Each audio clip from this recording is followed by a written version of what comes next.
Miracle Boy Boxing, ladies and gentlemen. I am your host, the one and only hosting Cruz, bringing you another exciting edition of boxing. Don't forget to hit and to like, subscribe to my channel. It's always greatly appreciated. Stay tuned. Miracle Boy Boxing, ladies and gentlemen. I am your host, hosting Cruz, and guys, the man to my left, 20 wins, 1 loss, 20 knockouts. The monster at 140 pounds, the IBF champion of the world, Subriel Matias from Fajardo, Puerto Rico, El Orgullo de Maltenillo, my hometown fighter, Fajardo. Yesterday I was scrolling through social media and I happened to see a post on the pound for pound rankings on BoxRec. And it just so happened that I saw Matias on there at number 10. Yes, ladies and gentlemen, the boogeyman, Subriel Matias, the 140-pound wrecking ball, punching machine, Terminator, the war machine, La Máquina de Guerra, whatever you want to call him. Everything I just said fits his name. Is number 10 in the pound for pound rankings, the best fighter in the world, pound for pound. Subriel Matias, from where he comes from, man, and his rise, everything that he's accomplished in his career to where he started to where he's at now, and now being number 10 pound for pound fighter in the world, best fighter in the world, it's impressive as it gets. No silver spoon handed. Matias came up the hard way, grinding it out. From El Barrio, man. One of the roughest areas in Puerto Rico, Maltenillo, and Matias came from that to being pound for pound, number 10 pound for pound best fighter in the world. So he's won the world title in the IBF, and now he's number 10 pound for pound. Amazing, amazing. What makes him pound for pound? Well, his unique style, the danger that he possesses. No one wants to fight him. And the ones that sound that they want to fight him don't really want it. We're talking about the Teofimos, the Devin Haney's, and all that stuff. I mean, I will applaud them by they signing the contract and the fight, and they're both in there, and they're in there with Matias. You know, it's something to believe, to see to believe. Until I don't see it, I don't believe none of those top names wants Matias. They're probably going to wait till he gets old and all that stuff. Let's take a look at his track record, man. He came out of nowhere. If you look at Matias's resume, he's got guys. He's beaten guys. Of course, not elite fighters. But if you look at his resume, ladies and gentlemen, is fighters with winning records. You know, if you're gonna put someone number 10 pound for pound amongst the best in the sport, we're talking about Terence Crawford, Canelo Alvarez, Inayo Inoue, Dimitri Bivol, Arthur Beterbiev. You're gonna have to have someone. If you're gonna put a fighter at number 10 among the best, among those names that I just mentioned, he's got to come with a serious track record, and he's got to be one serious fighter. So I'm looking at the resume for Matias. Like I said, guys, is a winning resume. His third fight, his fourth fight, he fought a guy with 16-2. Stopped him in 2 rounds. Look at the experience. Matias only had 4 fights. This guy had 18 pro fights. And he fought a guy with 23 wins, 9 losses. Stopped him in 3 rounds. Got another one. He fought a guy 18-5, 2 rounds. Stopped him. Luis Alberto Pelayo. Most of these guys are unknown, but their records are not bad, man. 13-7, knockout in 2 rounds. 25-9, 2 rounds. Prescott brother. Dolly's Prescott. The brother of Brady Prescott. Matias stopped him in 3 rounds, and he came in with a 31-6 record.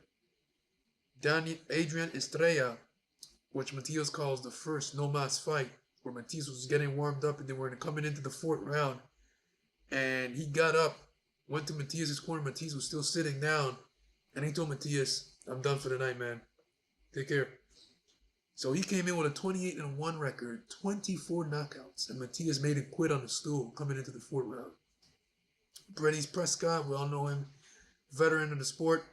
Hard-punching Colombian fighter, fought Mike Alvarado. And he's been in there with Terrence Crawford as well. So Matias stopped him in 4 rounds. Then he fought a guy named Fernando David Salcedo, 62 wins, 8 losses, and 3 draws. Matias stopped him in 1 freaking round. Okay?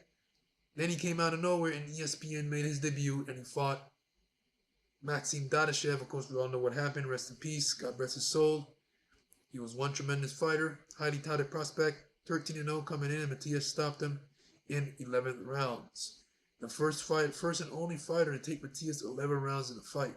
Shows you how much guts and tough Dadashev was. Then the Petros Ananyan fight came, lost. We all know what happened. He was not in the best shape possible. He was going through the pass of Maxim Dadashev. Matias was doing all kind of craziness that he wasn't supposed to do.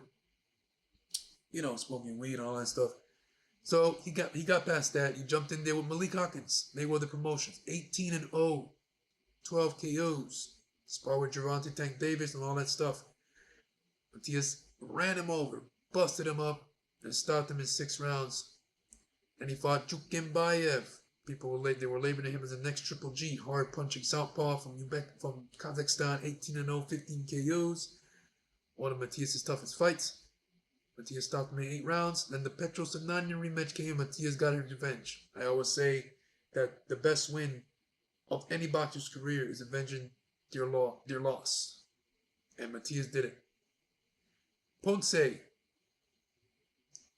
hard-punching Argentine fighter, excellent inside work, hard-punching power, comes to fight, young gun, 26 years old. Matias stopped him in 5.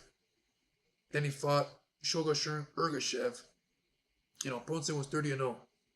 Forgot to mention that. And Ergashev now coming in, 23-0, who was labeled as the boogeyman at 140 pounds to a lot of people, to a lot of fans. And Matias stopped him in 6, made him quit. And now he's going to fight another undefeated fighter, Liam Parrow, hard-punching Australian southpaw, who's a threat, in my opinion, and is not a showcase fight in Puerto Rico on June 15th. And that's a true fight. So, pound for pound, Matias, due to his style, due to the danger he possesses, he's got a guy in a casket, unfortunately. Beating down good undefeated fighters. Not elite, but they're good. And Petros Ananyan, Jukimbayev are fighters that elite fighters will duck. Because they can fight. These guys can fight. They're not elite fighters, right? But Dadashev, Ananyan, Jukimbayev, Ergashev, they're all good fighters. I would love any of those fighters that I just mentioned. Ergashev, Ponce, Petros, Jukimbayev, fight an elite fighter. I bet they'll give them a good fight. Win, lose, or draw. But Matias, like I said, he's taking the hard route. There was no easy way. There has not been an easy route for Matias. Matias has taken fights that, against opponents that people will duck. You call them high risk, low reward. And Matias went in there and beat them. Took their zeros. European fighters. You know. Matias is the IBF champion, 20 wins, 1 loss, 20 KOs, the 140-pound monster, the boogeyman, for a reason. And he is now number 10 on the pound-for-pound rankings. Incredible. Just want to come out here and talk to you guys about that, man. I had to come out here and tell you all about that. For those of you that don't know, now you know. Matias is labeled as among the best fighters in the world today. Terrence Crawford, Nayo Inoue, Canelo Alvarez, Archer Beterbiev, Alexander Usyk. He's number 10 in the pound-for-pound rankings. I didn't expect, actually, for Matias to reach top 10 pound-for-pound yet. But he's in there. And I'm not going to complain. You know. I'm not going to complain. It's going to be really hard to beat Matias. He's a dangerous man, and if you got him at number 10 pound for pound rankings, so be it. It's gonna be really hard to take him off. And the thing is, once Matias keeps winning, then he's gonna move from 10 to 9 to 8 to 7. You know, it's gonna be hard to beat Matias. Good luck with power. Good luck to Mr. Lee in power though. He's gonna need on June 15th, in that back in Matias' backyard in Puerto Rico. Miracle Boy Boxing, ladies and gentlemen. I am your host, Jose Cruz. Don't forget to hit the like, subscribe to my channel, ladies and gentlemen. It is always a pleasure to talk to you guys about boxing right here. And I'll see you guys in my next video. Peace.